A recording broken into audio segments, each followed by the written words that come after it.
Ciao ragazzi, benvenuti a Cologna Veneta, la città del mandorlato e della bella gente.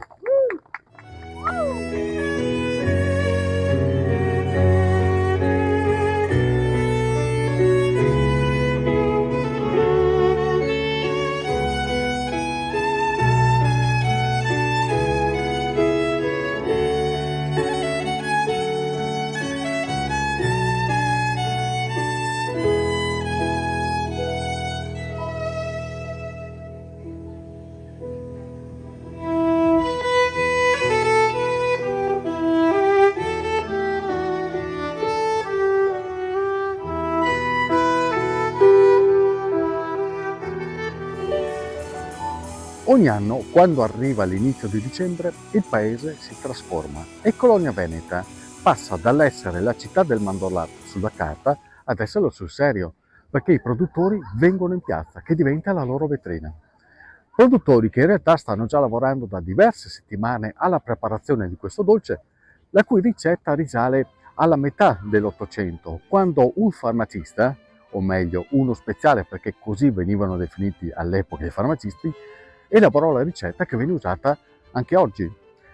E nacque, la storia dice, come un dolce che Antonio Finco, questo era il nome del farmacista, elaborò per pochi intimi, per la famiglia, per gli amici. Ma chi poi in realtà prese questa ricetta e diede vita a un'attività seriale di produzione e poi anche di commercializzazione fu l'imprenditore Italo Marani nel 1852. Dopodiché a sviluppare il prodotto ci pensò Rocco Garzotto, che da Italo Marani lavorava come garzone, e ancora oggi i cognomi che danno vita a questa produzione eccellente sono ancora quelli: Marani, Garzotto e poi altri che via via si sono uniti, facendo diventare nel corso degli anni questa produzione come una delle più tipiche non soltanto della provincia di Verona, ma dell'intero Nord Italia. In realtà, anche se la ricetta ha 170 anni e rotti, sembra che il mandorlato, o un dolce quantomeno molto simile alla versione odierna, fosse apprezzato anche prima e in luoghi particolarmente importanti, nei luoghi del potere, come per esempio Venezia, quindi il doge, che il mandorlato lo apprezzava.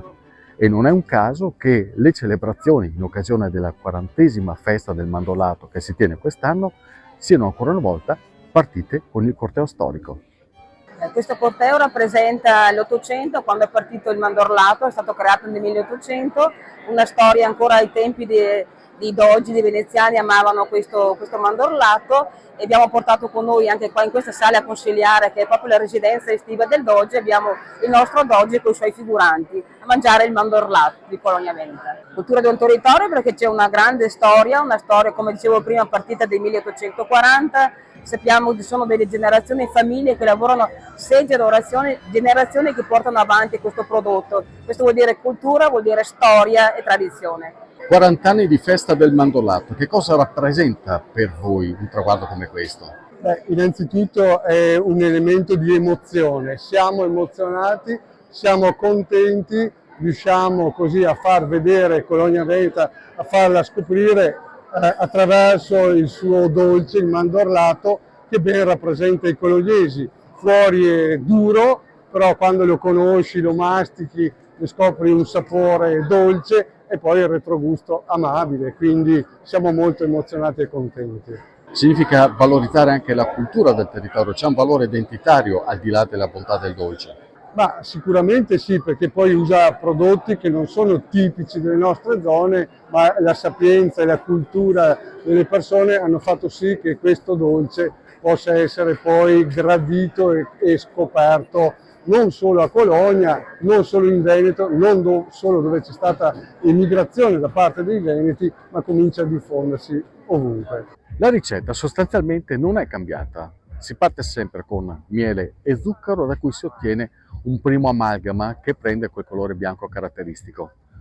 Poi si aggiunge l'albume d'uovo montato a neve e poi si lascia cuocere per 6, 7, 8 ore, e la lunghezza della cottura è un po' uno dei segreti di chi fa questo dolce, perché è un elemento di differenziazione. E verso la fine della cottura si aggiungono le mandorle. E anche qui questo ingrediente fa la differenza, perché a seconda del quantitativo si ottiene una diversa composizione e quindi anche una diversa friabilità, ma qua sta a ogni singolo produttore elaborare la propria ricetta. Chi per primo ebbe l'intuizione di fare la festa del mandorlato, perché anche questa è una storia che merita di essere raccontata, fu il sindaco dell'epoca, Rancan. 40 anni fa vedeva che c'erano tante manifestazioni di paese in cui si celebravano le tipicità. C'era la festa del radicchio in Valpolicella, c'erano le feste dell'uva e quant'altro. E a quel punto lui disse: ma noi abbiamo questo dolce che ha più di 150 anni all'epoca, rappresenta il nostro territorio, è talmente unico che diventa inconfondibile. Perché non facciamo una festa? E quindi chiamò a raccolta i produttori e la festa partì. Adesso siamo arrivati all'edizione numero 40, che è un traguardo importante anche perché, in seguito al successo che ha avuto nel corso degli anni, è arrivato un importante riconoscimento che premia l'impegno dei volontari per arrivare a una manifestazione che oggi attrae migliaia e migliaia di visitatori. Recentemente avete ottenuto un riconoscimento importante, ovvero Sagra di qualità. Che cosa vuol dire? Sì, è un riconoscimento che l'Umpli ha voluto dare a quelle sagre che veramente hanno dei requisiti, che può essere promozione del territorio, valorizzazione e anche essere un po' attenti a tanti punti della manifestazione.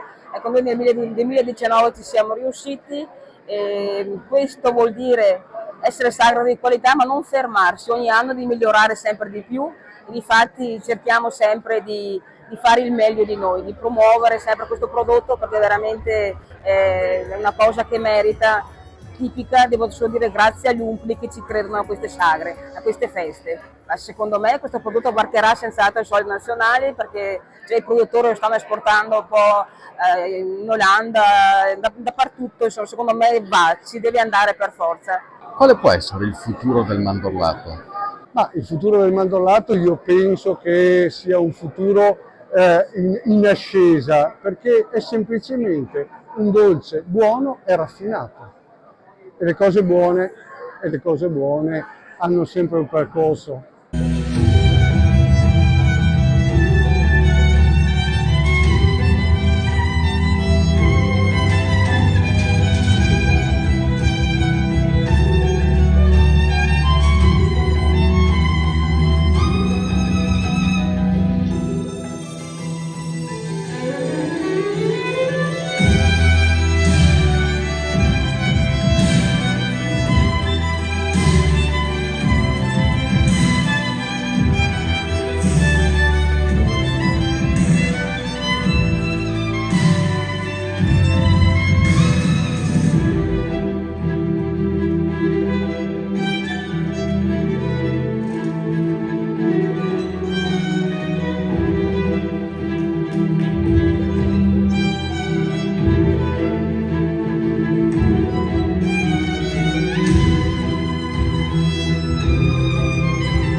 E questo è il mandorlato caldo appena fatto, non avete idea di che delizia sia.